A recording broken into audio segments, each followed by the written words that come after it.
নমস্কার, ক্যালকাটা ডায়ালগস থেকে মনোজ দাস বলছি।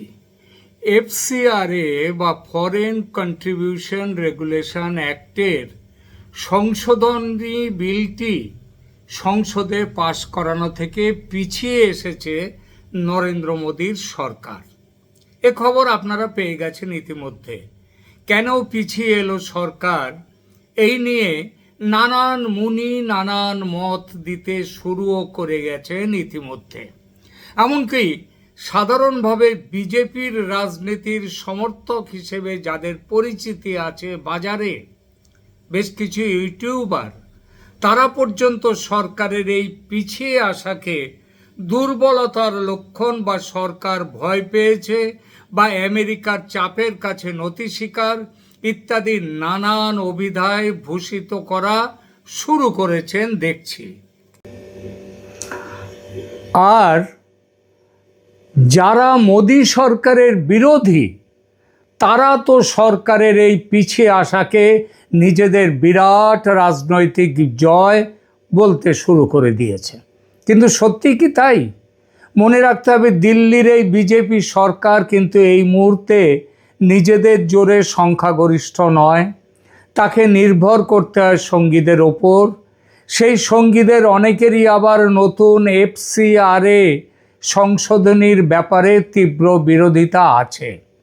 তাদের বিরোধিতাকে আমল না দিয়ে যদি এগিয়ে যেত সরকার, তবে সেটা সরকারের স্থায়িত্বকে প্রশ্নের মুখে ফেলে দিতে পারত।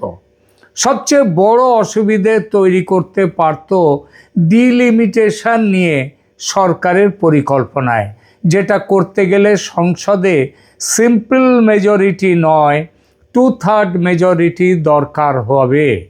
এমনকি ওয়ান নেশন ওয়ান পোল নিয়ে সরকারের প্ল্যান, সেটাও ক্ষতিগ্রস্ত হতে পারত। এই সব ভেবেই এফসিআরএর সংশোধনী আপাতত জয়েন্ট পার্লামেন্টারি কমিটিতে পাঠিয়েছে সরকার।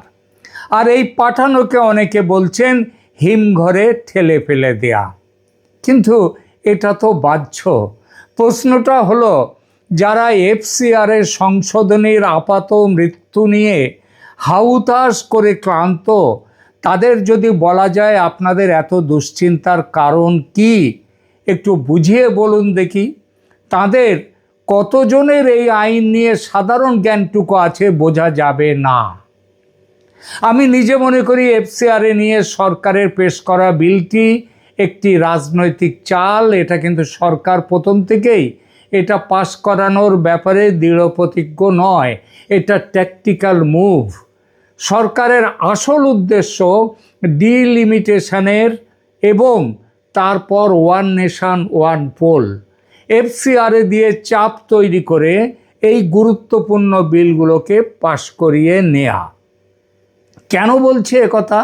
তার কারণ এই এফসিআরএ বিলের এবারে 2026-এর সংশোধনীতে যে কথাটা বলা হয়েছে, সেটা হচ্ছে কোনো সরকার, কোনো এনজিও তারা বিদেশের পাওয়া টাকায় তারা যদি কোনো প্রপার্টি তৈরি করে থাকে এবং তাদেরকে যদি ডিরেগুলেট করে দেওয়া হয়ে থাকে, তাদেরকে যদি বাতিল করে দেওয়া হয়ে থাকে, তাহলে তাদের সেই সম্পত্তি সরকার গ্রহণ করবে একটা সংস্থার মাধ্যমে, একটা কমিটির মাধ্যমে।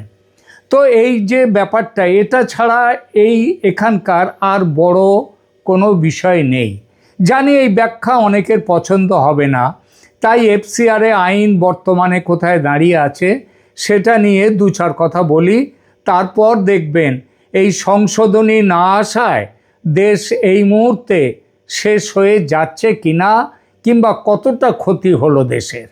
যে কোনো স্বাধীন সার্বভৌম রাষ্ট্রের টিকে থাকার পেছনে তার সীমান্ত সুরক্ষার যেমন প্রয়োজন থাকে, তেমনই প্রয়োজন থাকে তার অভ্যন্তরীণ নীতি নির্ধারণে বিদেশি প্রভাব মুক্ত থাকা। আর ঠিক এই জায়গাতেই দাঁড়িয়ে রয়েছে একটি আইনি শব্দবন্ধ, এফসিআরএ বা ফরেন কন্ট্রিবিউশন রেগুলেশন অ্যাক্ট। সাম্প্রতিক সময়ে মোদী সরকার বিদেশি অনুদান সেটা নিয়ন্ত্রণ তার সংশোধনী বিল 2026 উত্থাপন করলেও পরবর্তীতে তীব্র রাজনৈতিক ও সামাজিক চাপের মুখে সেটা সরাসরি পাশ না করিয়ে ৩১ সদস্যের যৌথ সংসদীয় কমিটিতে এই বিলটি পর্যালোচনা করবার জন্য পাঠাবার সিদ্ধান্ত নিয়েছে। কেন এই পিছিয়ে আসা? দেখুন, এফসিআরএ আইনের পেছন দিকে তাহলে একটু তাকান। 1976 সালে প্রথম এফসিআরএ আইনটি তৈরি করে ইন্দিরা গান্ধী।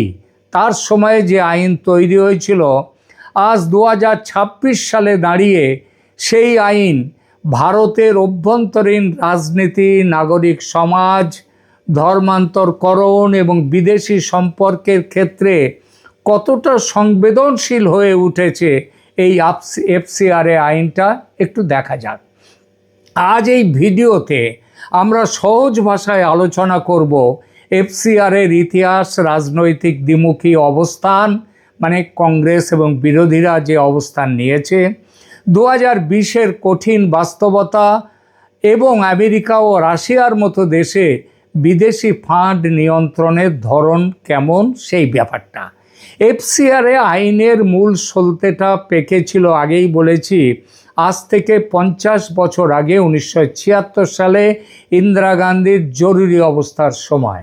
ঘটনা প্রবাহকে যদি আমরা 3টি পর্বে ভাগ করি তাহলে দেখব, প্রথম পর্ব 1976 জরুরি অবস্থা ও মার্কিন সোভিয়েত যে যুদ্ধ, শীতল যুদ্ধ, স্নায়ু যুদ্ধ, তার আবহে 1976 সালে তৎকালীন প্রধানমন্ত্রী ইন্দিরা গান্ধী যখন দেশে জরুরি অবস্থা জারি করেছিলেন, তখন চারদিকে আন্তর্জাতিক স্নায়ুযুদ্ধের উত্তাপ। কেন্দ্রে সরকারের সবচেয়ে বড় আশঙ্কা ছিল মার্কিন গোয়েন্দা সংস্থা সিআইএ কিংবা সোভিয়েতের কেজিবি ভারতের রাজনৈতিক দল, নির্বাচন, সংবাদ মাধ্যম কিংবা আমলাদের বিদেশি ফান্ডের মাধ্যমে প্রভাবিত করতে পারে এবং করছিল। সেই আশঙ্কা থেকে এবং সেটা করছিল দেখেই তৈরি হয় প্রথম এফসিআরএ আইন।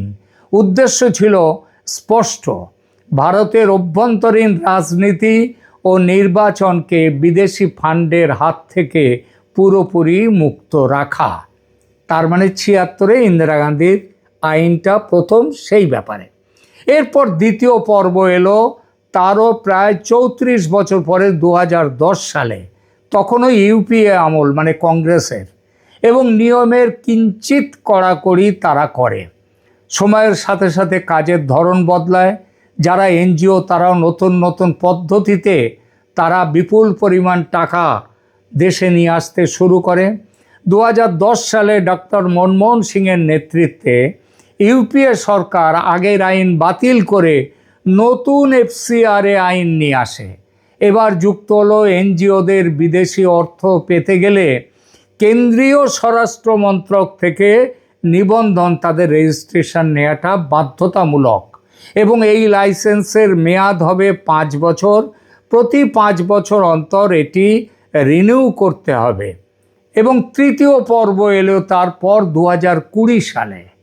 20 সালে মোদী সরকার একবারে এই এফসিআরএ আইনের খোল নলচে পাল্টে দিয়ে দিল এবং এটাকে বলা হয় মোদী সরকারের মাস্টার স্ট্রোক। কড়া নিয়মের মধ্যে এনজিওকে ফেলে দিল এফসিআর, বিদেশি অর্থ সেই আইনকে ফেলে দিল। 2020 সালে নরেন্দ্র মোদীর নেতৃত্বাধীন সরকার এই আইনে এমন কিছু পরিবর্তন আনে যা ভারতের এনজিও ব্যবস্থার ভিত নাড়িয়ে দেয়, একেবারে গোড়া ধরে নাড়িয়ে দেয়। তার মূল যুক্তি ছিল কি মোদী সরকারের? জাতীয় নিরাপত্তা এবং অর্থের সুনির্দিষ্ট ব্যবহার নিশ্চিত করা। আমরা এই বিষয়টিতে যাব, তবে তার আগে বলি কংগ্রেসের অবস্থান পরিবর্তন সেটা কি রাজনীতি, সুনীতি, নাকি দুর্নীতি, নাকি বিদেশের টাকায় কংগ্রেসের আবার সেই দিকে ফিরে যাওয়া? এখানে একটি বড় মনস্তাত্ত্বিক ও রাজনৈতিক প্রশ্ন ওঠে। যে কংগ্রেস 1976 সালে এই আইন চালু করলো, 2010 সালে এই আইনকে আরও শক্তিশালী করলো, আজ 2026 সালে দাঁড়িয়ে সেই কংগ্রেস কেন এই আইনের তীব্র বিরোধিতা করছে? বিষয়টিকে বিশ্লেষণ করলে দেখব কংগ্রেসের যুক্তিটা কি। কংগ্রেসের মতে 1976 এবং 2010 সালে তাদের লক্ষ্য ছিল রাজনীতি ও নির্বাচনে বিদেশি হস্তক্ষেপ ঠেকানো। তো এখনও তো সেইটাই, যে আমাদের এখানটায় তার সাথে যুক্ত হয়েছে আর একটা কারণ, সেটা হচ্ছে কি ধর্মান্তরকরণ রোধ করা। যারা এই গরিব মানুষকে উপকারের অছিলায় যারা তাদের ধর্মান্তরিত করছে, সেই ব্যাপারগুলো বর্তমান সরকার নাকি এই জন্যেই এই আইনকে একটা রাজনৈতিক হাতিয়ার হিসেবে ব্যবহার করছে। যেসব এনজিও পরিবেশ সুরক্ষা, মানবাধিকার বা সরকারের নীতির সমালোচনা করে, নীতি গবেষণা বা পলিসি রিসার্চ করে, তাদের লাইসেন্স বাতিল করে নাগরিক সমাজের কণ্ঠরোধ করার চেষ্টা করছে বর্তমান মোদী সরকার। এই বক্তব্য কংগ্রেসের। অথচ রাজনীতিকরণ তাতে বিদেশি হস্তক্ষেপ বন্ধ করার জন্যেই কিন্তু করা হয়েছিল, কংগ্রেস আমলেও করেছিল, তারা সেটা ভুলে গেছে। রাজনৈতিক পর্যবেক্ষকদের মত তাই উল্টো। ক্ষমতায় থাকা এবং বিরোধী পক্ষে থাকার মধ্যে দৃষ্টিভঙ্গির পার্থক্যটাই আসল কারণ কংগ্রেসের বিরোধিতার। ক্ষমতায় থাকার সময় কংগ্রেস দল রাষ্ট্রের ওপর নিশ্চিত নিয়ন্ত্রণ আনতে চায়, তাই এনেছিল। কিন্তু বিরোধী আসনে বসে সেই নিয়ন্ত্রণমূলক আইনকেই বাক স্বাধীনতা, নাগরিক অধিকার নিয়ে নেওয়া, এইসব বলে চিহ্নিত করে তার বিরোধিতা করছে। এরপরে আসুন 2020 সালের সংশোধনী এনজিও, সমস্ত এনজিও জগতের যে নিয়ম কানুন পুরোপুরি বদলে দেয়। তিনটে বড় পরিবর্তন আনা হয়েছিল 2020 সালে মোদী সরকারের এফসিআরএ আইনে। প্রথমত সাব গ্র্যান্টিং বন্ধ করা হয়েছিল, সাব গ্র্যান্টিং বন্ধ করে দেওয়া হয়েছিল এবং গ্রাসরুট লেভেলকে এনজিওগুলোকে আগে করতো কি, একটা বড় এনজিও তারা বিদেশি ফান্ড পেয়ে আবার ছোট ছোট স্থানীয় গ্রাসরুট এনজিওগুলোকে সেগুলো দিয়ে দিত। এবং এর ফলে হতো কি, যে তারা একটা অন্য রকমের একটা বাণিজ্য করতো, একটা বড় এনজিও সেখান থেকে ছোট এনজিও। 2020 সালে এটা সম্পূর্ণ নিষিদ্ধ করে দেয় মোদী সরকার। ফলে হলো কি, যে ছোট ছোট এনজিওর মাধ্যমে সরাসরি যে ফান্ডগুলো তারা পাচ্ছিল ওই বড় এনজিওর থেকে, সেগুলো বন্ধ হয়ে গেল। প্রশাসনিক ব্যয়ের সীমা 20% ছিল, করে নেওয়া হলো। আগে করতো কি, যে বিদেশি ফান্ডের 50% পর্যন্ত কর্মীদের বেতন, প্রশাসনিক কাজে খরচ করা হতো। নতুন নিয়মে তা নামিয়ে আনা হলো 20%। ফলে গবেষণা প্রতিষ্ঠান ও বড় এনজিওদের কর্মীদের তাদের নিয়ে টাকা পয়সা এবং অন্যান্য কাজ করা, ছোটোখাটো যে সমস্ত ধর্মান্তরণের কাজগুলো করা, এগুলো কঠিন হয়ে গেল। আর একটা কাজ করলো কি, নয়াদিল্লির এসবিআইতে, স্টেট ব্যাংক অফ ইন্ডিয়াতে একটাই মাত্র অ্যাকাউন্ট খোলা হবে দেশের। যেখানকার সারা দেশের ভারতের যে কোনো প্রান্তের এনজিও হোক না কেন, তাদের মূল এফসিআরএ অ্যাকাউন্ট, যে অ্যাকাউন্টে টাকা আসবে বিদেশ থেকে, সেগুলো বাধ্যতামূলকভাবে স্টেট ব্যাংক অফ ইন্ডিয়ার নিউ দিল্লি মেন ব্রাঞ্চে খুলতে হবে। এই আইনটা হলো। এর বাস্তব ফলাফল কি হলো? পরিসংখ্যান অনুযায়ী 2020 সালের আগে যেখানে ভারতে নিবন্ধিত এনজিওর সংখ্যা ছিল প্রায় 50,000-এর কাছাকাছি, 2026-এ এসে সেই সংখ্যাটা কমে দাঁড়ালো মাত্র 14,500-র কাছাকাছি। অর্থাৎ প্রায় 3 ভাগের 1 ভাগ, মানে 3 ভাগেরও 1 ভাগ কেন, তারও বেশি, মানে প্রায় 40% পর্যন্ত এনজিও তারা উঠে গেল। এবং তারা আর কি করলো কি, তারা নিজেরাই আমলাতান্ত্রিক কারণে জটিলতা যাতে না হয় তার জন্য রিনিউ করাটা বন্ধ করে দিল। এর বিরুদ্ধে কি হলো? এর বিরুদ্ধে সুপ্রিম কোর্টে চলে গেল এনজিওরা। 2022 সালে সুপ্রিম কোর্টে 3 বিচারপতির বেঞ্চ নোয়েল হারপার মামলায় এই 2020 সংশোধনীর সবটাকে পুরোপুরি বৈধ রাখে এবং স্পষ্ট জানিয়ে দেয় বিদেশি অনুদান পাওয়া দেশের কোনো সংস্থা, কোনো ব্যক্তি, কারোর মৌলিক অধিকার নয়। বিদেশি অনুদান পাওয়া কোনো মৌলিক অধিকার নয়, এটা রাষ্ট্র দ্বারা নিয়ন্ত্রিত এক বিশেষ সুবিধা এবং রাষ্ট্রের অধিকার আছে এই সুবিধা তাদের নিজেদের মতো করে আইনের মধ্যে নিয়ে আসা। তাহলে 2026 সালে আবার নতুন বিতর্ক তৈরি হলো কেন? মোদী সরকার এফসিআরের সংশোধনী বিল 2026 পেশ করার উদ্যোগ নিয়েছিল।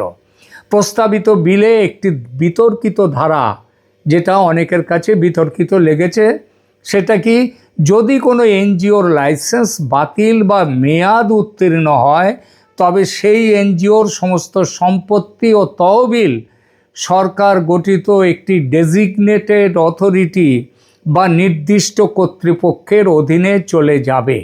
এই প্রস্তাব সামনে আসতে তীব্র প্রতিবাদ শুরু হয়, আর এই প্রতিবাদের মধ্যে এসে যায় এনডিএর ভেতরের কিছু দলও।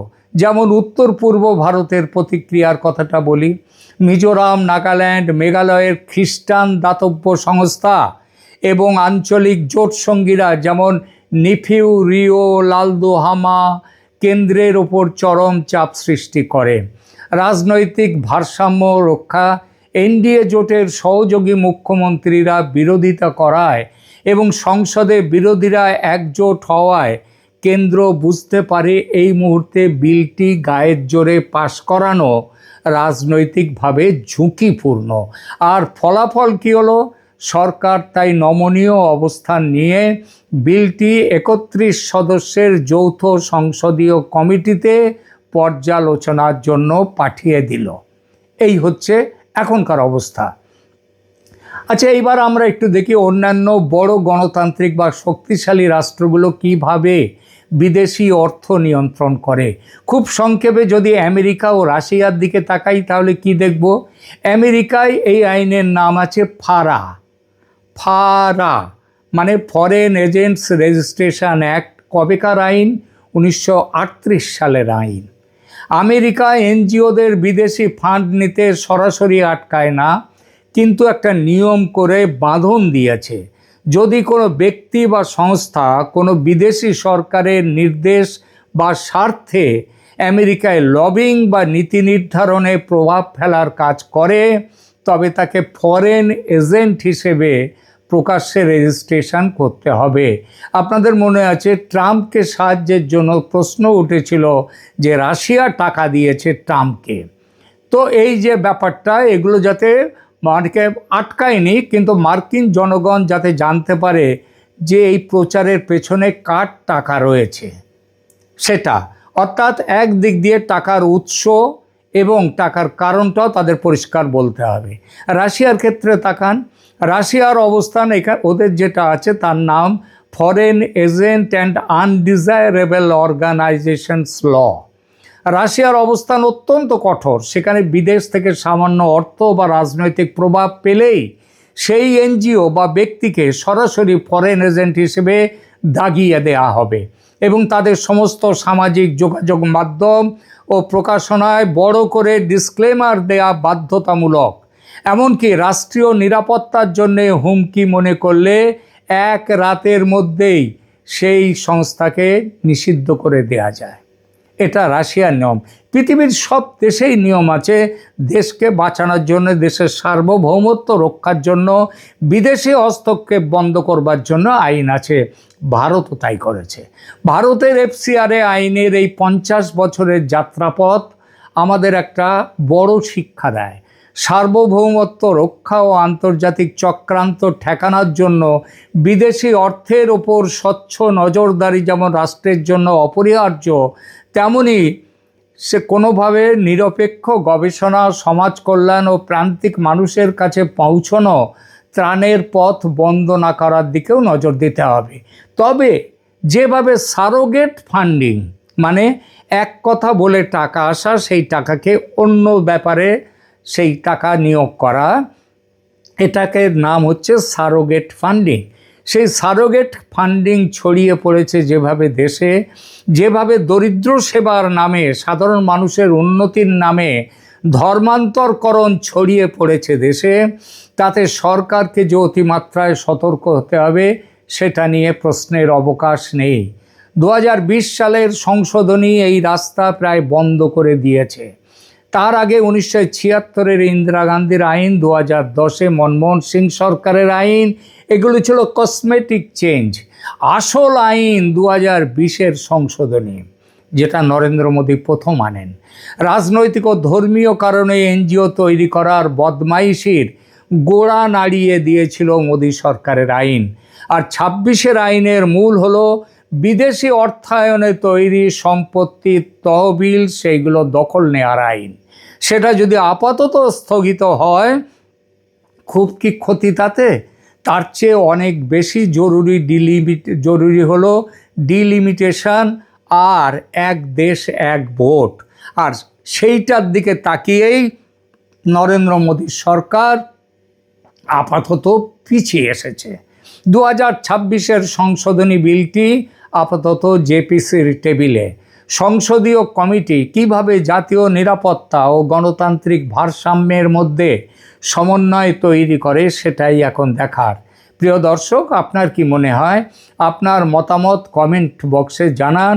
আমাদের এটা ভালো লাগলে লাইক দিন, শেয়ার করুন এবং অবশ্যই চ্যানেলকে সাবস্ক্রাইব করতে ভুলবেন না। আজ এই পর্যন্তই, ধন্যবাদ।